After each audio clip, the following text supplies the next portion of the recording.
So thanks again for inviting me to present this paper.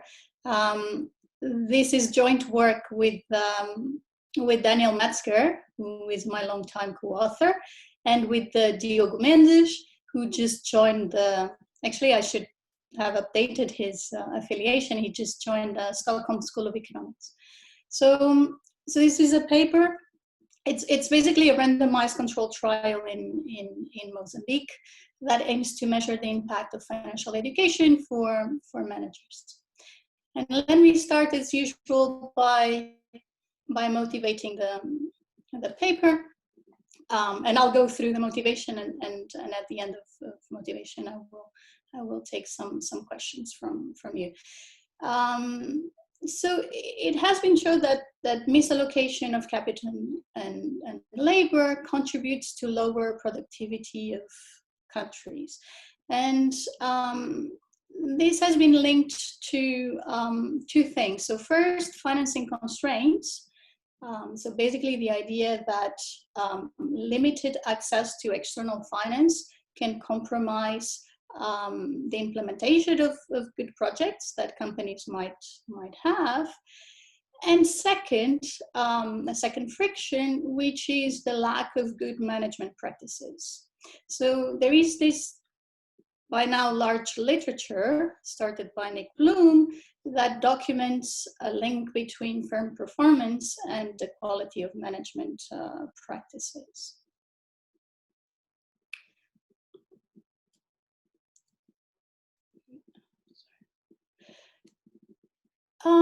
When we talk about management practices, we are being very general, but there is one dimension of management practices that is potentially important, which is financial practices. So this paper is going to be about this specific dimension of management practices, which has to do with the ability of managers to evaluate projects, to decide on a capital structure, or to manage net working capital or manage risk.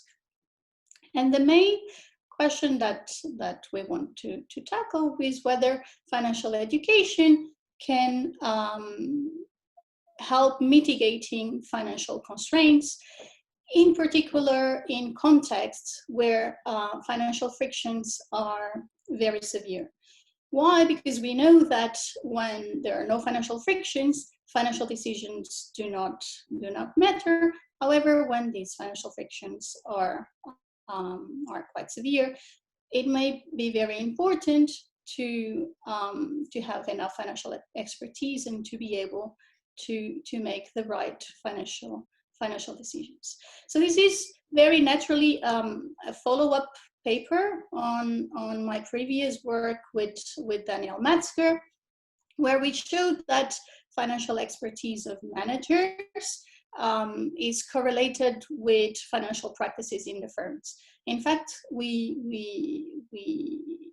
show some evidence that is consistent with financial expert CEOs being able to raise capital in tight credit markets and potentially being more able to communicate with the markets.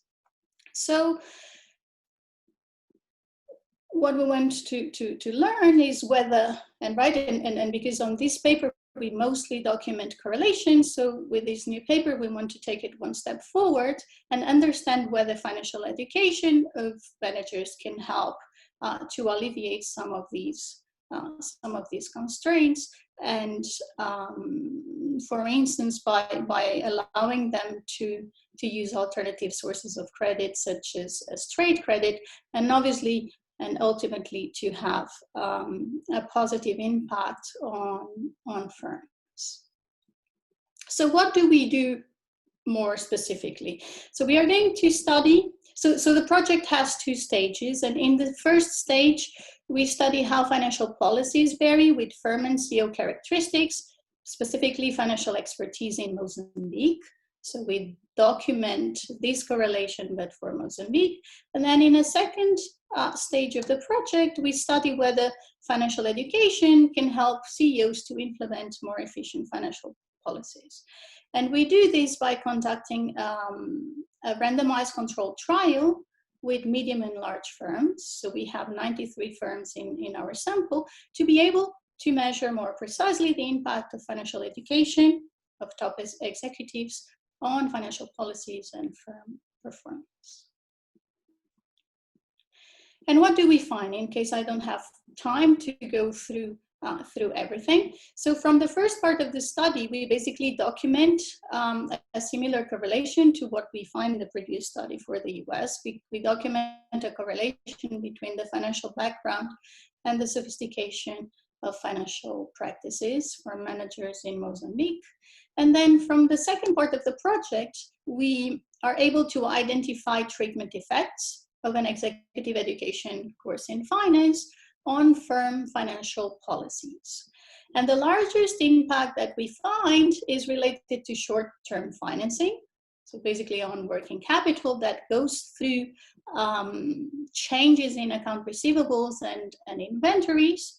And basically we find that these two items decrease, and basically by decreasing account receivables and inventories, this frees up some cash, which potentially alleviates some financing constraints, given that we are talking about Mozambique and most of the companies have trouble accessing external finances. And as a natural consequence of this, at least that's how we are interpreting it, we observe that investment increase. So we also look at impact on firm performance. We have access to accounting data for these firms, and we are able to measure accounting performance. So we observe a positive impact on ROI. So the literature that we speak to is quite extensive, and there's basically three strands of the literature.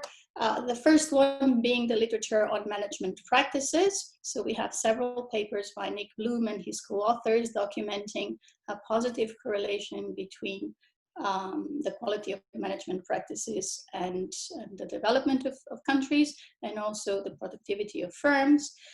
Then there is also a very wide literature on the impact of financial training for entrepreneurs and small and medium enterprises. This literature has offered mixed evidence with respect to the effectiveness of this type of training. So what we have is that depending on the type of training that you have, depending on the target of this training, you can have very different outcomes, and the training might not necessarily be effective. So for instance, there's a paper by Antoinette Chouard and co-authors that shows that using rules of thumb as opposed to more formal and type of education works better. And last, we also relate to a very extensive literature on CEO characteristics and styles and how they are linked to firm level outcomes. So this started with a paper by Marianne Bertrand and Antoinette Chouard that documents some manager fixed effects, and since this paper, we basically have seen a lot of papers documenting a lot of correlations between different CEO characteristics and many different corporate level outcomes. So the paper that I mentioned already with Metzger is part of this literature and correlates financial expertise of managers with firm financial policies for American companies. So what's different in this paper? What's different in this paper is that we focus on financial education and financial practices of CEOs of large firms, as opposed to very general management practices. And when it comes to studying the impact of training, of financial training, we differ from the existing literature because first, again, we focus on top managers and we focus on large firms. So most of the studies that have been conducted to evaluate the training impact, they have targeted either small firms or entrepreneurs. And in terms of delivery method, we are going to offer new evidence with very formal training, right? So the type of training that we are going to conduct is a standard executive education course in finance that we are going to deliver to these top managers.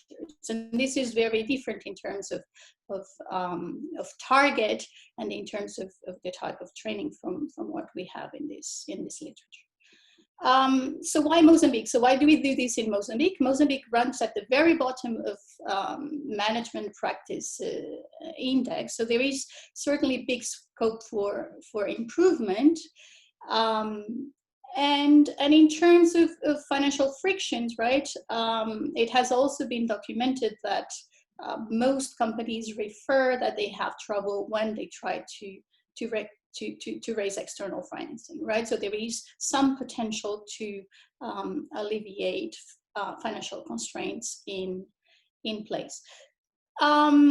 I'm now done with my motivation. So before I start with data and methodology, so let me take a few questions.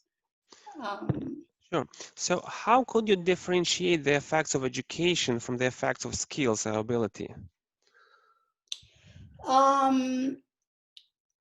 So we what we are going to do is we are going to conduct a randomized control experiment, right? So to the extent to which that our treatment and control group, and I'm going to give you more details about the methodology later on, but to the extent to which both groups are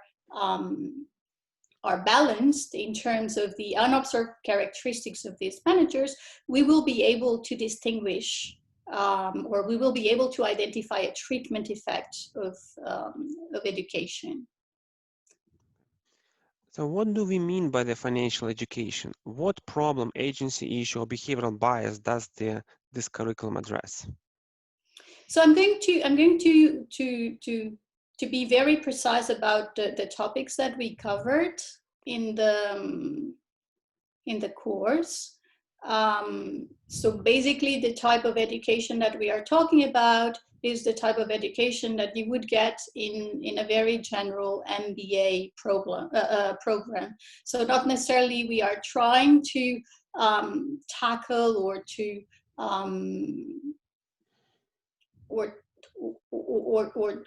alleviate any potential behavioral bias. What we are providing these managers is with a set of concepts and tools that are the typical tools that we provide our students in an MBA program, and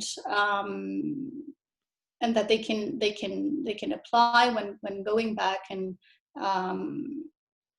making decisions at their company. So that's the type of education that we are providing. Okay. How financially educated are the financiers in Mozambique? Do they also need financial education? That may explain some of your results, or put differently is, should we interpret your results as the upper bound on the benefits of financial education? So I'm going to show you what are the baselines. So it is true that some of the managers do have already some financial education. So it's certainly not the case that all of the managers in Mozambique lack financial education, but we do observe some heterogeneity. Okay, and I'm jumping ahead of my results, but I'm going to show you some heterogeneous effects in terms of who benefits the most from this training. And it's basically the ones that didn't have a background in finance. So it's with respect to this being an upper bound for the effect. I'm going to, towards the end, I'm going to show you some comparison. We obviously don't want to claim external validity with respect to other companies, other countries that might be too different from Mozambique, but but to some extent, and in some observable characteristics, you would be surprised to see that these managers don't look too different, for instance, from managers in the US for companies of similar size. Okay, thank you. Thanks. So let me now tell you a bit more about data and methodology and what the course was about and how the project was implemented. So to answer this question, we faced several challenges or had several concerns. The first one was data availability. So in Mozambique, most companies are private, so there is limited availability of financial reports, with a few exceptions. So KPMG offers some financial data for Mozambique for the largest companies in the country. So we do have some balance sheet and income statement items from KPMG from 2008 to 2018, but this is just for some items. Some outcomes, for instance, how well do you do project evaluation, are difficult to measure from financial reports. So how do I know whether a manager has used NPV or, for instance, just the payback period, ignoring the time value of money?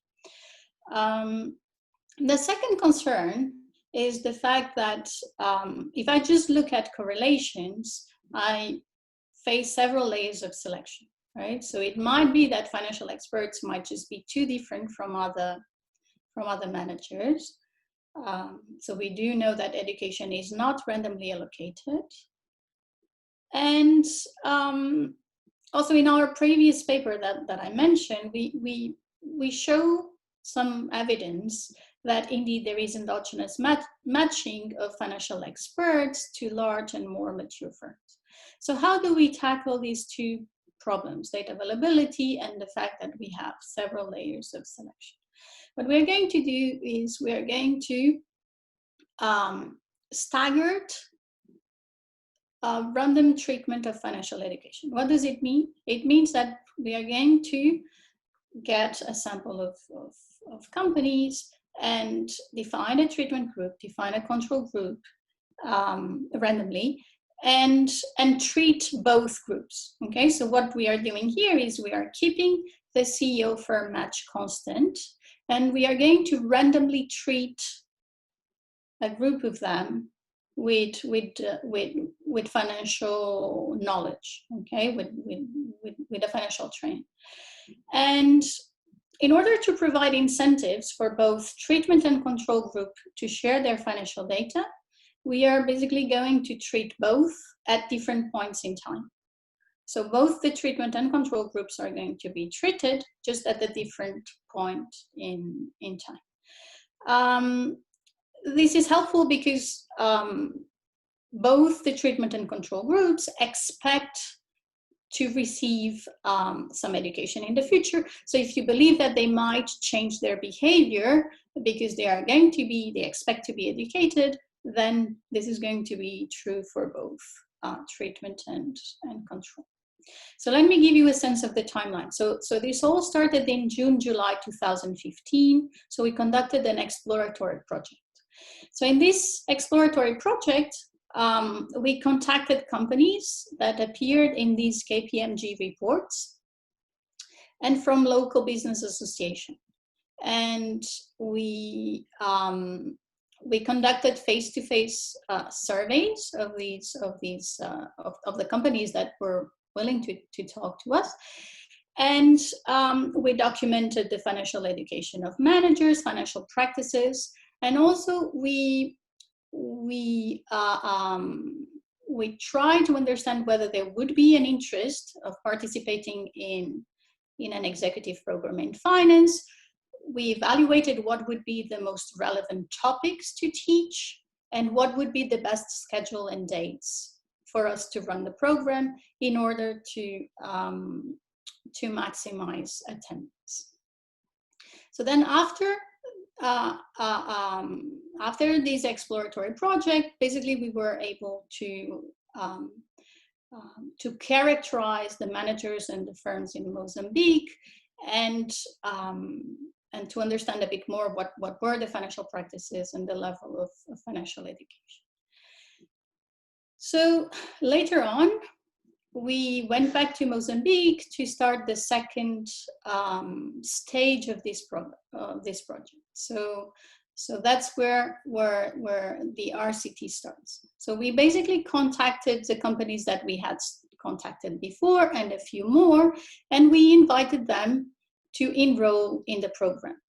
Obviously, here we are going to have companies that want to enroll in the program and companies that do not want to enroll in the program or that do not even reply to us, right? So out of the ones that say that they are interested in participating in the program, we are going to allocate them randomly to a treatment and a control group. And we are going to do this stratified by industry, okay? So to make sure that treatment and control are balanced in terms of industries.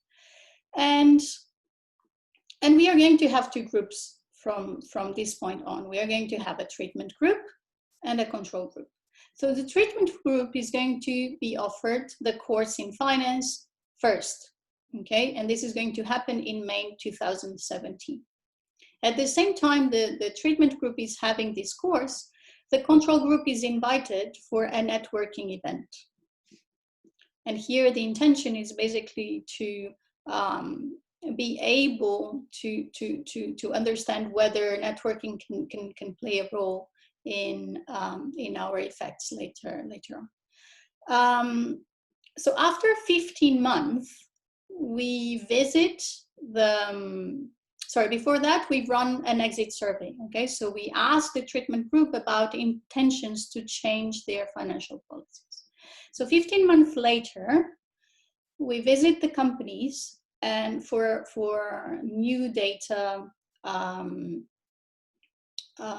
request, okay? So here we run new surveys and we ask both the treatment group and the control group whether they have implemented changes after the course.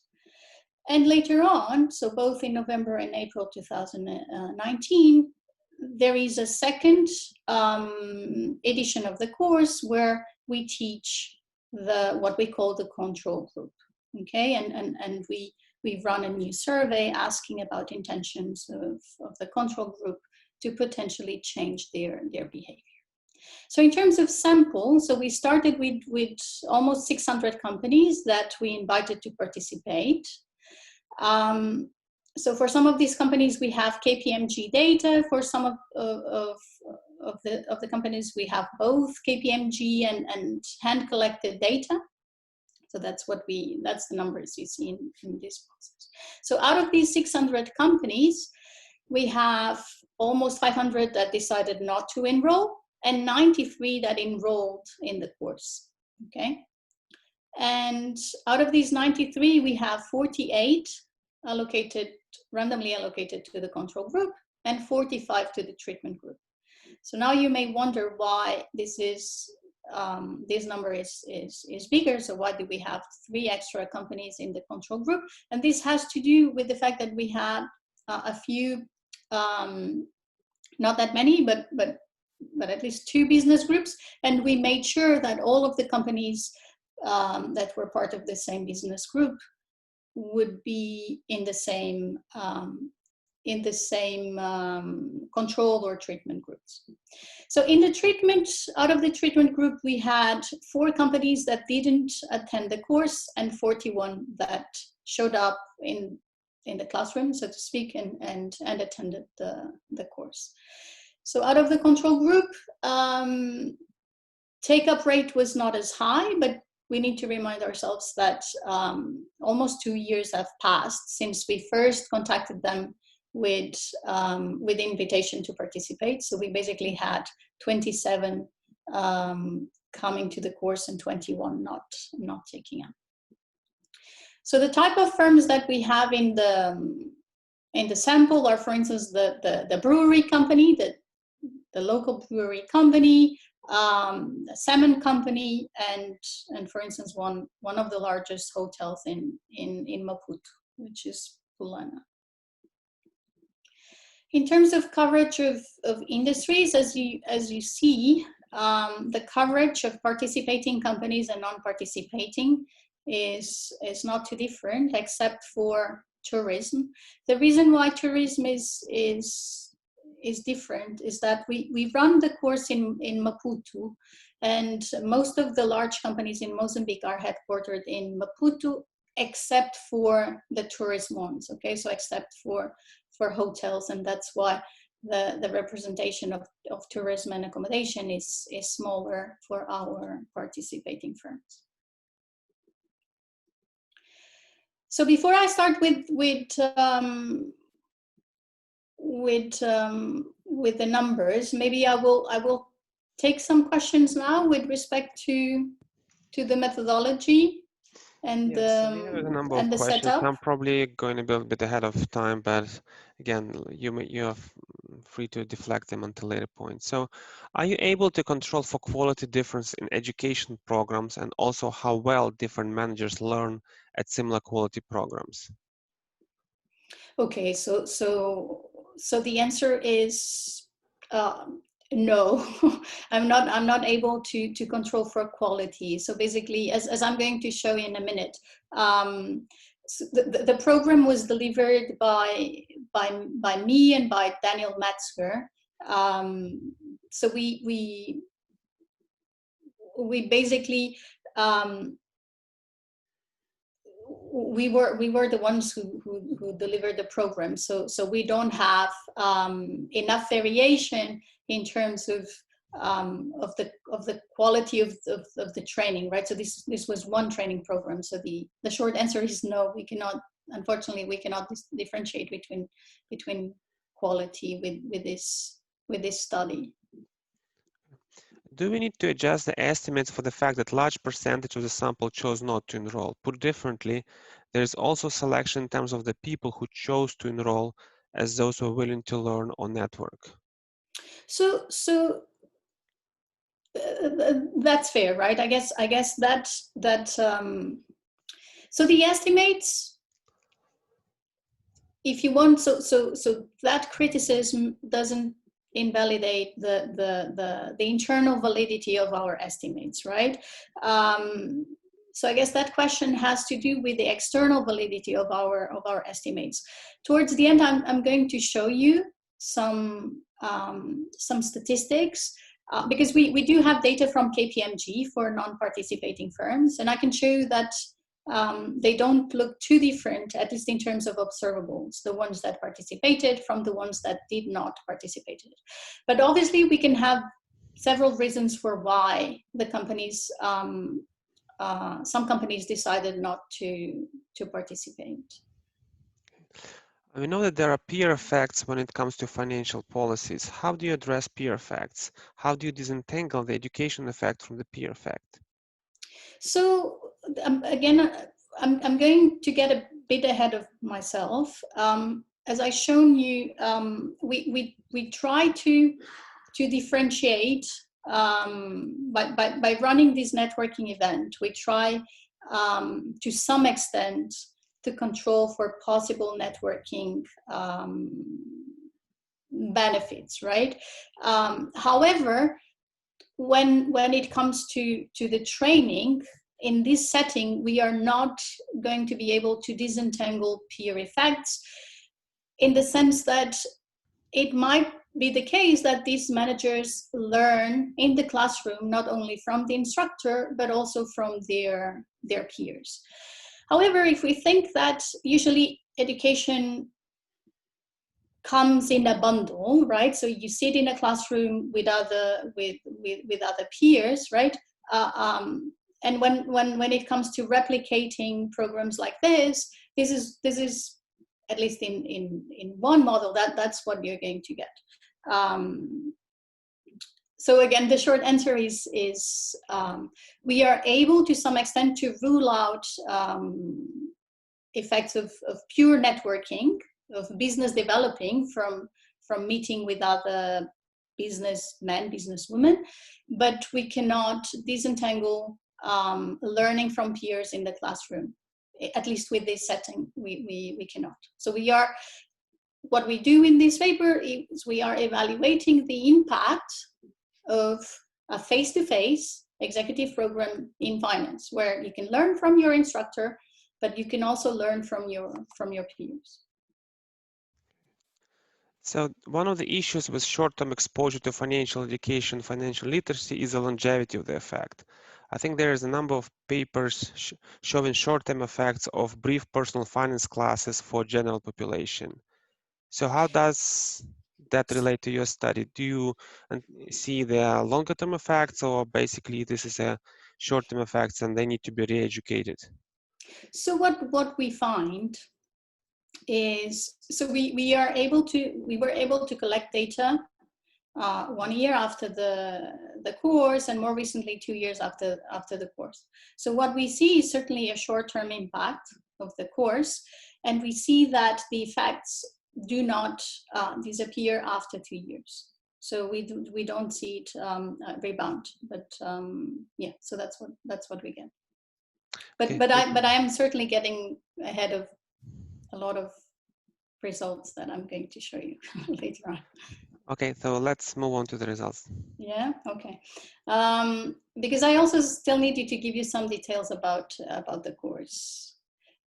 So these are the companies, these are the industry representations. So something that you might be concerned about is whether, because we are talking about a small company, right? So despite the fact that we randomly allocate companies to treatment and control, we might end up with unbalanced samples. So how do treatment and control companies look like in terms of observables right before the treatment? So this is for 2016.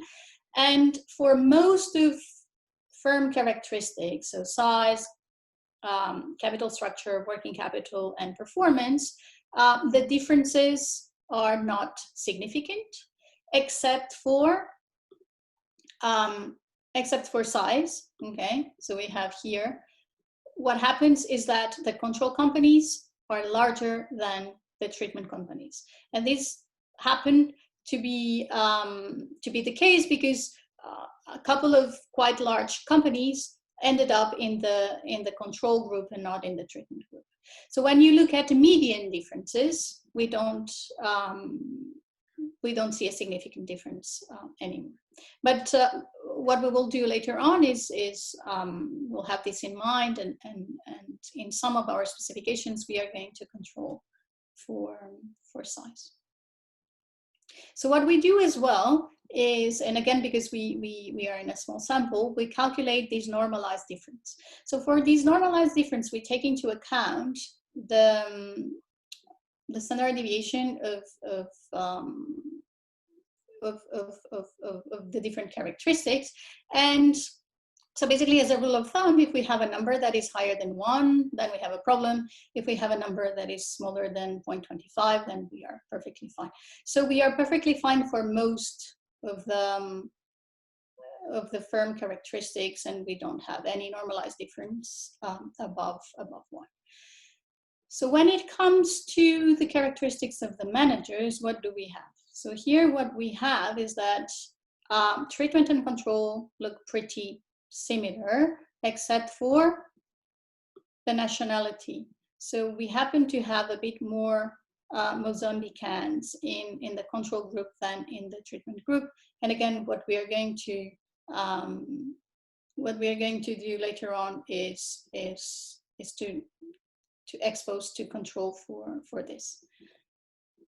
In most of or in all of these other characteristics, we are fine. So by the way, so when you were talking in terms of backgrounds and whether they had some experience in accounting or finance, actually most of them already had some contact with finance or accounting at through education or by working in these areas. So it's not that financial experience was dramatically low for this sample. Okay, so the course, what did we teach them? So that was also one of the questions. So this was advertised as an executive education program from Imperial.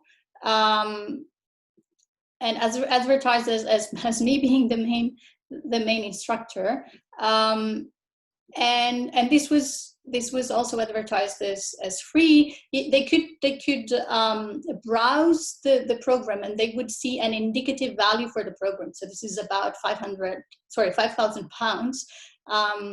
But they knew that this was for free. So basically, what we did was we offered them the course in exchange for the data. So when the RAs would go and meet the CEOs and invite them to participate, they would bring a brochure. So by the way, the program was taught both in Portuguese and in English. Also, the reason why I was the main instructor was that it was not super easy to find someone who could teach in Portuguese. So we had some constraints when it came to find someone to deliver the course. So the course was taught in Portuguese and in English. When the RAs would go and meet the CEOs, they would bring this brochure to show them the program and to invite them, and they would explain that we were conducting some research in Mozambique, that we were interested in understanding financial practices, and we needed data. So the deal would be to exchange the course for their data. So what did we taught them? So so this was an 18-hour program. It ran over 4 days. We started with valuation, so going through the time value of money, capital budgeting, and valuation. Then we did working capital management, and we focused on working capital in emerging markets as well, capital structure, and last topic, corporate risk management. So all of the topics were presented in a very general way. So basically being taught with the same materials, going through the same concepts and trade-offs that we do in assuming in any business school. And the only difference or the only adaptation was that the case studies that we went through, they were case studies featuring companies in emerging economies. So New Earth Mining is about a company in South Africa. Fibria is a Brazilian company. Mozal, surprisingly or not, is a company in Mozambique. There is a caveat that I need to tell you about. So we didn't register the experiment. However, the outcomes come very naturally for us, guided by the topics that we covered in the course. So obviously, because we covered valuation, working capital, capital structure, and risk management, well, how do we evaluate, or what is the natural outcome for working capital management? Well, it's to look at working capital. What's the natural outcome for capital structure is going to be leverage, right? And cash holdings and so on. So some of these outcomes we can evaluate with accounting data, so namely working capital and capital structure. Some others we cannot evaluate with accounting data. It's very hard, again, to see what the practices are in terms of valuation just by looking at balance sheet and income statement. So that's also why we run the surveys, okay? So we rely both on survey data and accounting data to evaluate the impact of the training. So these are just some impressions. So this is the treatment group being taught. This is me teaching, that's Daniel teaching. We had set it up. This happened at a hotel, and we had it set it up as, again, a regular executive education program. So for those who completed the course, so they needed to attend at least 75% of the classes, so they would get a certificate like this. Sorry. So let me move on and show you the baseline results, and then maybe I can stop again for some more questions. So I will start with evidence from accounting data, right? So remember that we collected accounting data through KPMG, but we also collected our own data and we run our own survey. So let me start with accounting data. So with accounting data, we can look at working capital. So what do we find in terms of working capital? So these are different regressions.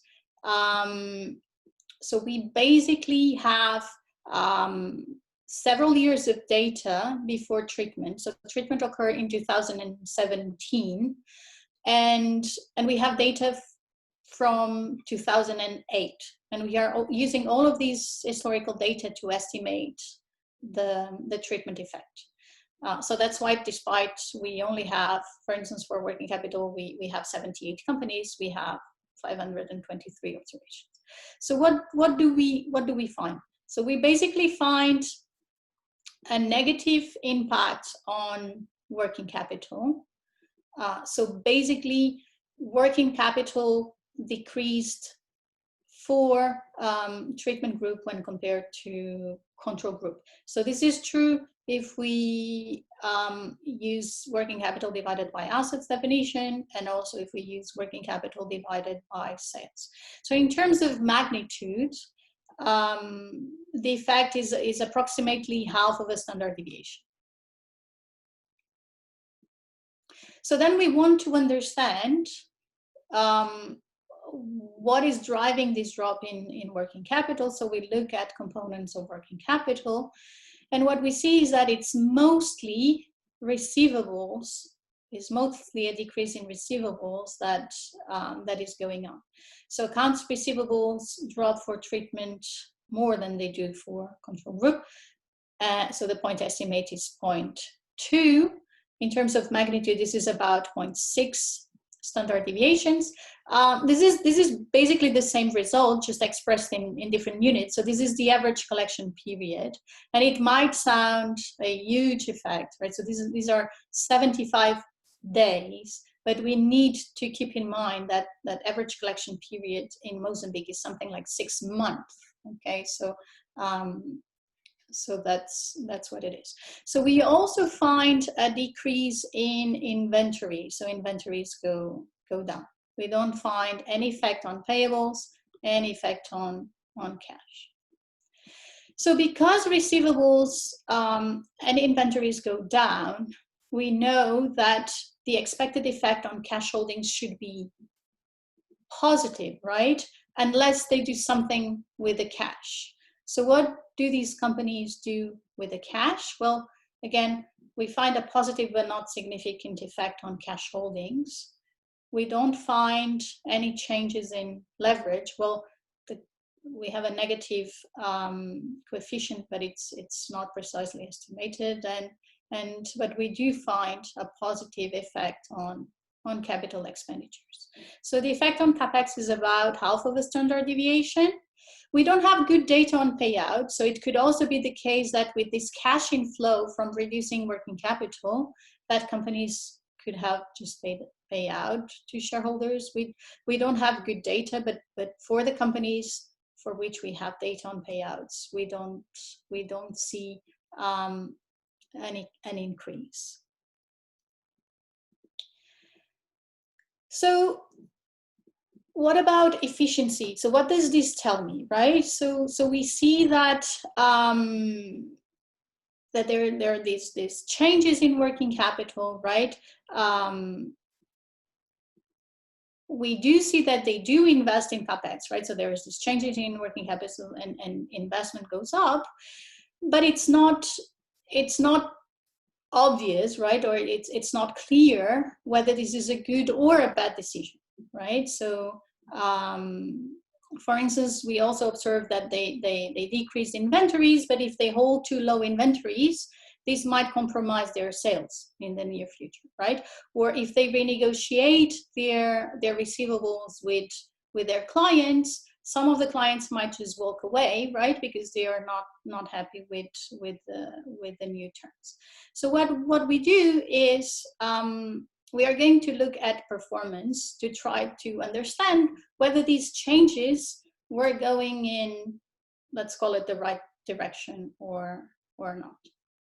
So we also check whether sales growth is negatively affected, because again, some of these changes could have an impact on sales growth.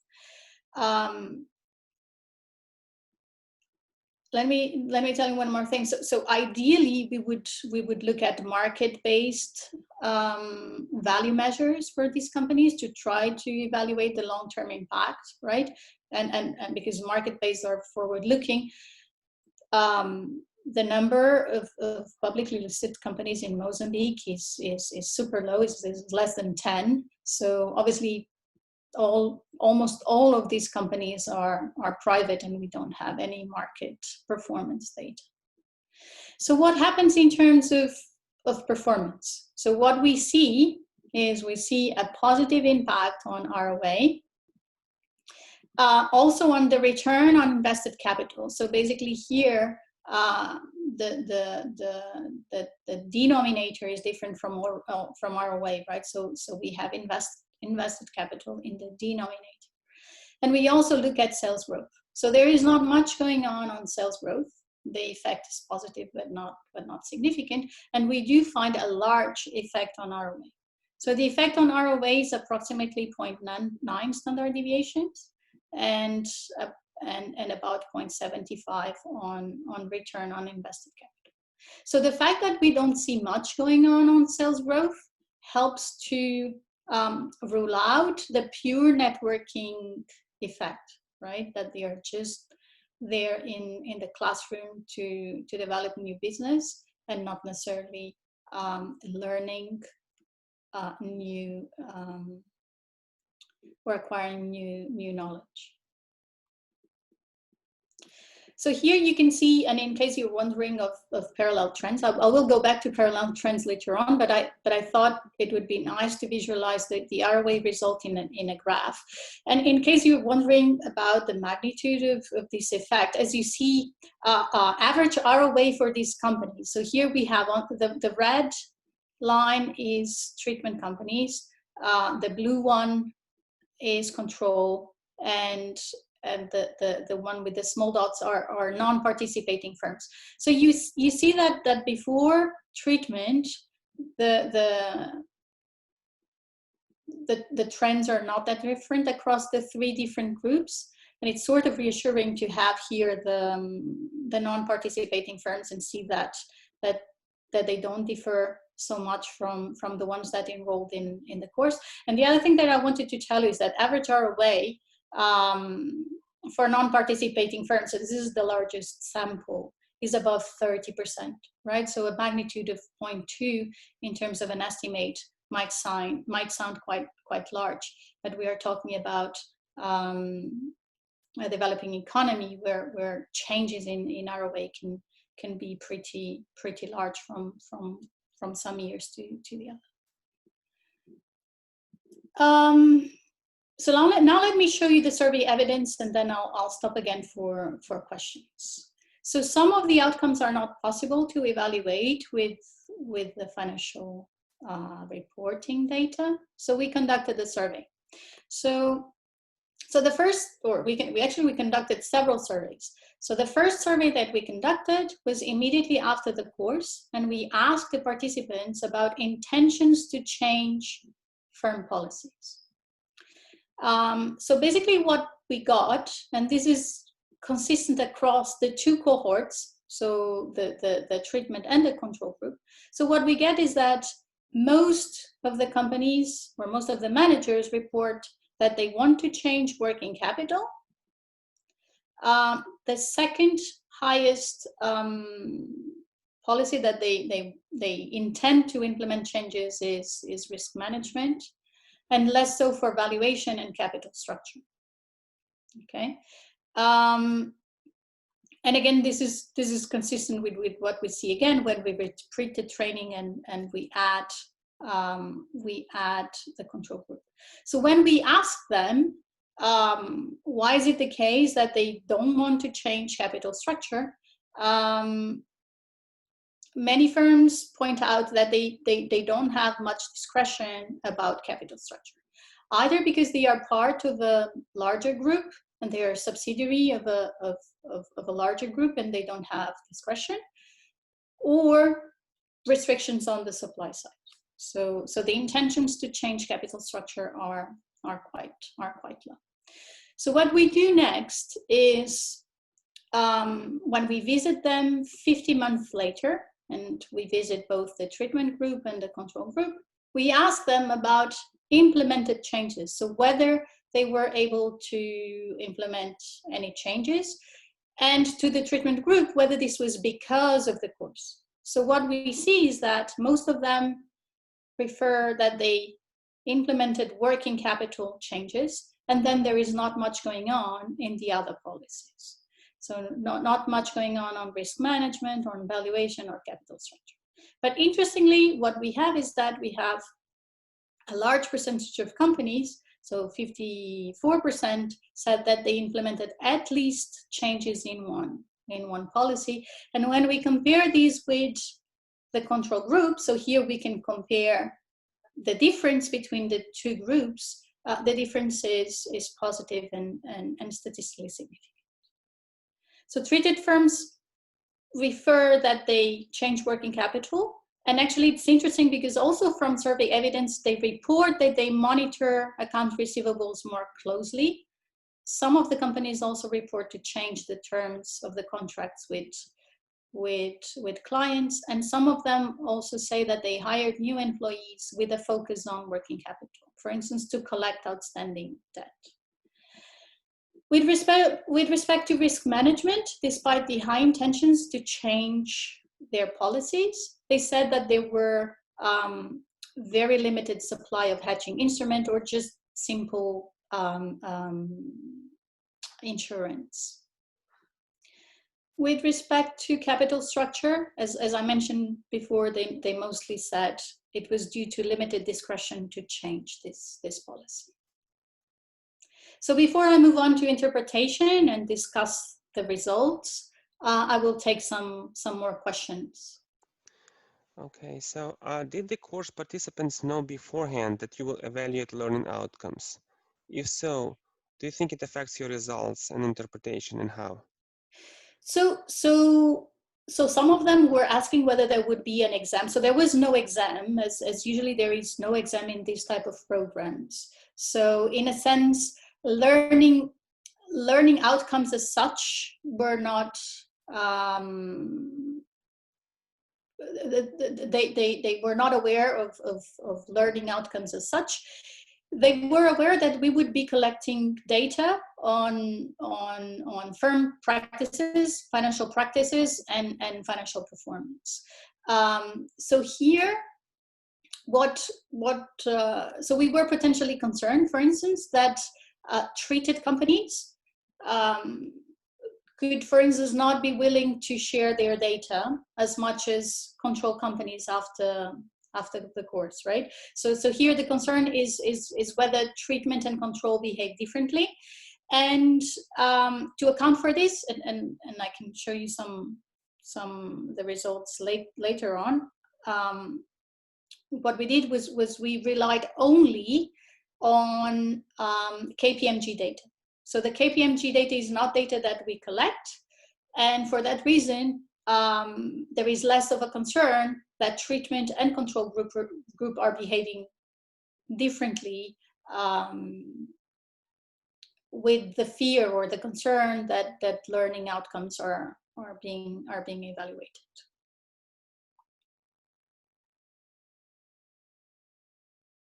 Any more questions? Sorry, I muted myself. Curious whether reduction in accounts receivables is due to realization that receivables is costly, or is it from improved collection methods? You can probably ask this directly if already not done. So both, right? So we ask them what they did, And some companies report that they when writing new contracts, they just change the terms. But we also have some evidence that some of the companies hired new employees to deal with outstanding debt. So the answer is both. Both happened. Okay. Do you have a record how long each participant stayed in the sessions? Did some of them leave prematurely? Did some of them stay till the end? Maybe that can be used as an instrument for their learning quality or effort.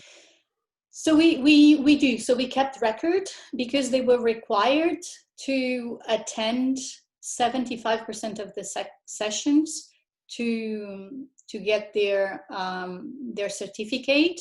Attendance was quite high, and so we schedule it with several coffee breaks.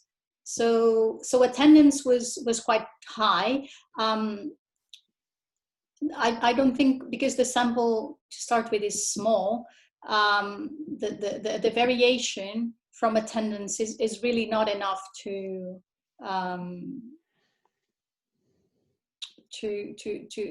exploit, unfortunately. Is it possible to look at the impact on R&D strategies? Would financial education make managers more risk-averse, such that they invest less in R&D? Or financial education help them finance more wisely, such that they can invest more in R&D? I think that's a very interesting question. So what I can say to that is unfortunately, we don't have R&D investment, but it does seem to be the case, and let's remind ourselves that this is a developing economy, right? So this is quite volatile, and there is quite a lot of policy uncertainty. And one of the topics that the managers were more interested in was actually risk management, right? And after the course, it's interesting that they refer that they wanted to implement changes in terms of risk management, which could be consistent with them becoming potentially more risk aware, or wanting to reduce the exposure to different risks of their companies. But unfortunately, we don't have accounting data on R&D, and we also didn't ask them specifically about R&D. Okay, thank you. Thanks.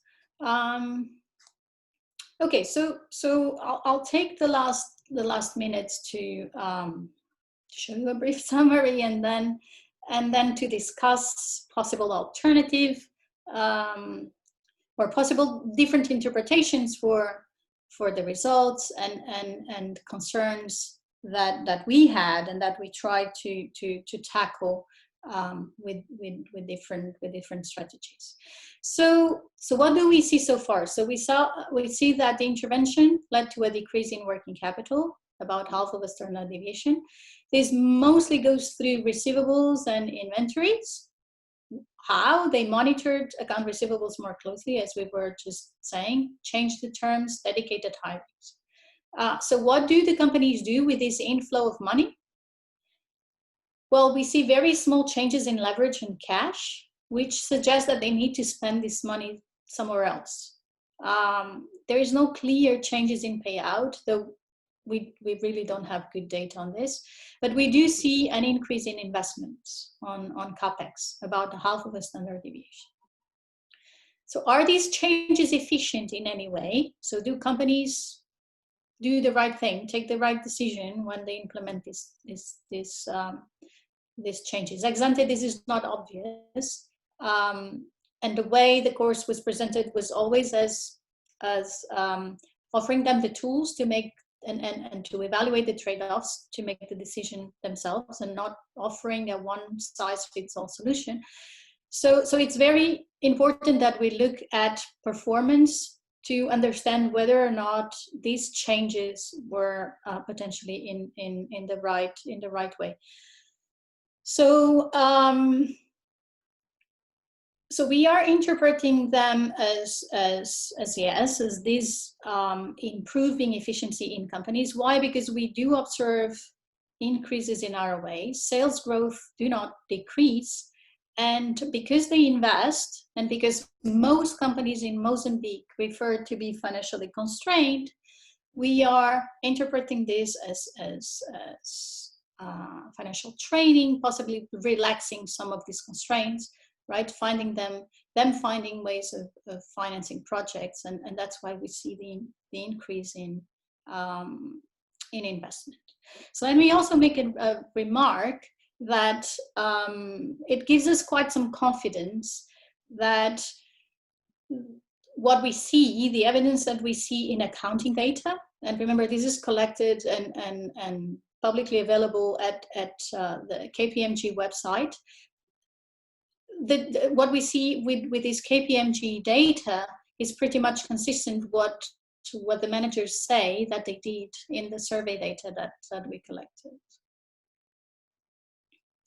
Okay, so before I start with interpretation and discussing this and offering some policy considerations, let me show you some heterogeneous results. So the sample is very small, so it's not that we can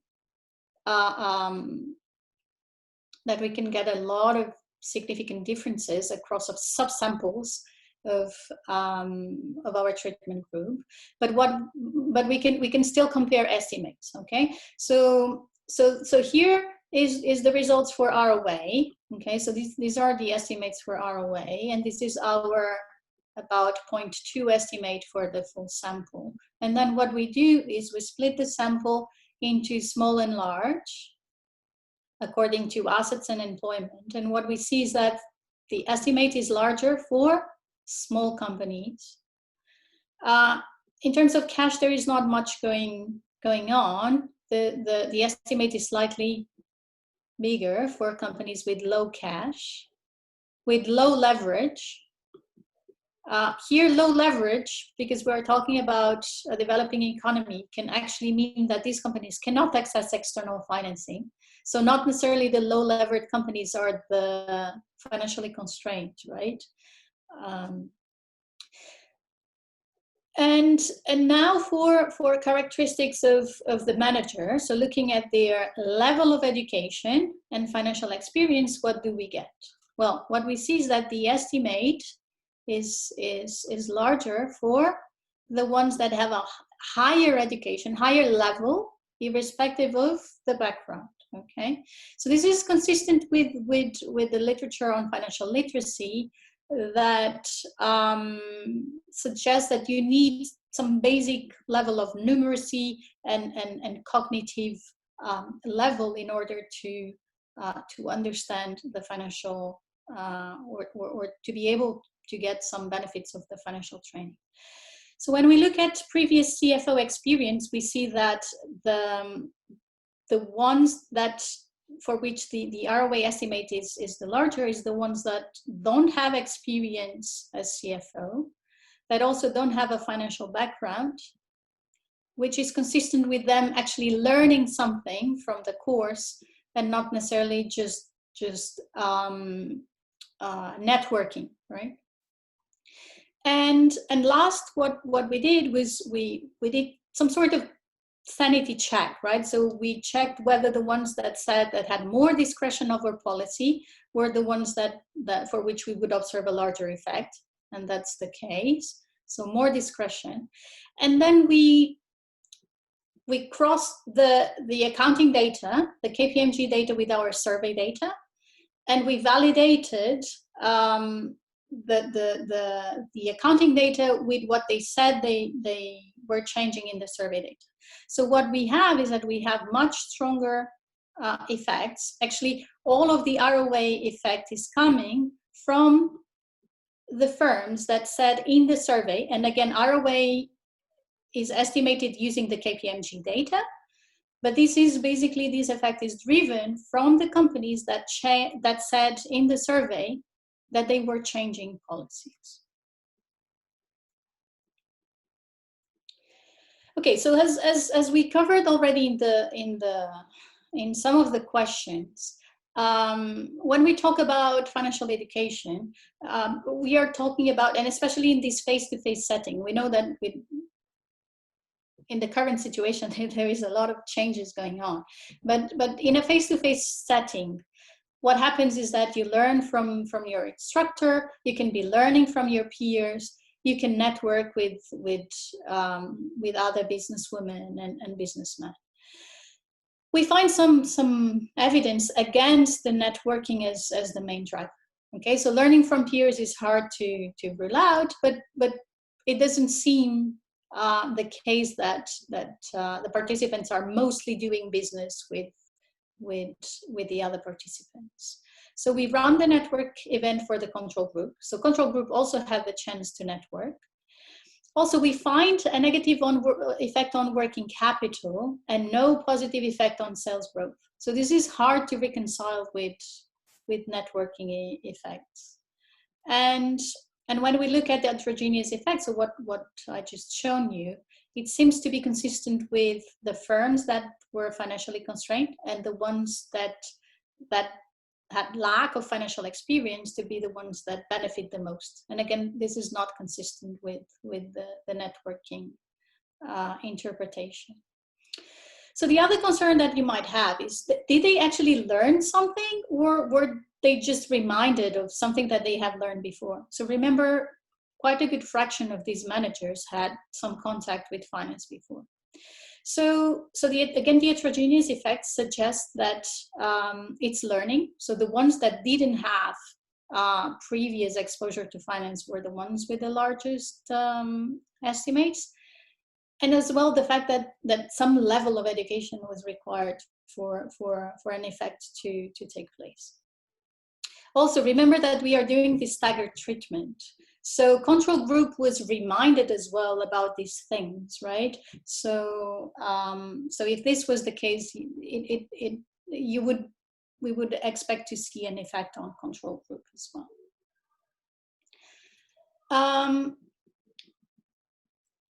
How does this play a role in terms of welfare effects and policy?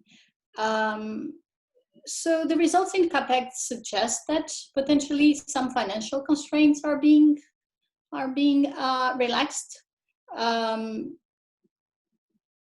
However, you might also be concerned that these networking capital effects might be just a zero-sum game, right? So account receivables for some companies go up, and then for some other company, it will be an accounting payable that it will go down, right? So what if the company that is on the other side is a smaller company that happens to be constrained, right? So then this wouldn't be super good news. Okay, so what do we have to say about this? Well, what we have to say is that we mostly find effect on smaller companies. And also some of these companies in Mozambique might be doing business with companies from abroad that are not financially constrained.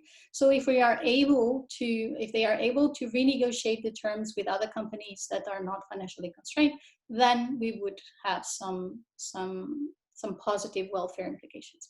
Obviously, we don't want to push this too much, but at least we get some positive insights. So from my time management, I guess I have one minute. So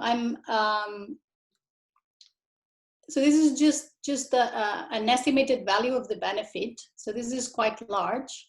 So $0.9 million. If we use the lower bound estimate for ROA, this comes at much smaller. So this is only $20,000, but still more than the cost of an executive program. So you might wonder why, if the effect is so large, why didn't these managers search for such a program, right? So what we say is that, well, they might be unaware. The other answer is there are no such courses in Mozambique. And it might be expensive for them, not just in terms of paying for the course, but being away from their companies, right? So they would have to travel, and this would cost them as well.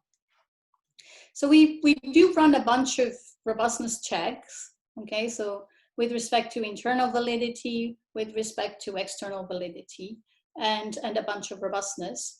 I'll just, so these were the parallel trends. I'll just keep them. And in terms of external validity, I'll just show you. So this is comparison between enrolled companies and KPMG companies. And we don't see much of a difference in terms of the observables, right? So we can't say much with respect to unobservables. And when we compare our managers with other managers on LinkedIn in Mozambique, okay, so they also don't seem too different. So let me conclude, and maybe I can take some more questions at the end if you're still around. So we run an RCT with 93 medium-sized companies in Mozambique, and we show a positive effect on firm performance of an 18-hour executive education program on corporate finance for top managers. And we use both survey-based and financial statements data, and we find that managers improve financial policies, some of them, such as working capital and average collection period. So the results show that relatively low-cost interventions can have a positive impact for firms in developing economies. So this is the first experimental evidence that financial expertise of managers in large firms matter for corporate outcomes. And this can have significant policy implications. So I will stop here and take more questions. Okay, thank you. There's just a couple more questions. So do any of those firms have state ownership? And if so, do you see any differences in how they respond to this education? So the answer is yes. So some of them do have state ownership. We do have this information. We didn't see much. So we checked for heterogeneous effects. We couldn't find much. Okay, so your paper basically looks in changes in internal business practices of the company as a result of financial education. Can you speak to the ability of firms to raise external financing, both in intensive and extensive margin, if possible? So, okay, so what we see, we don't find an impact on leverage, right? And what the executives tells us is, one, this is mostly defined, capital structure is mostly defined at a higher level for some of them, so for the companies that are subsidiaries of other companies. And the other thing is that on the supply side, it's very difficult for these companies to access bank financing. So unfortunately, we do see some evidence of financial constraints being relaxed, but mostly through changes in working capital, right? Through changes in trade credit. We don't see any strong evidence of access to, for instance, bank financing, unfortunately. But we don't see it. If anything, the estimate is negative for leverage, suggesting that it's not significant though, right? But suggesting that if anything, companies reduced their leverage, they didn't increase. Okay, so that's all we have as questions. So thank you very much once again for agreeing to present at our seminar.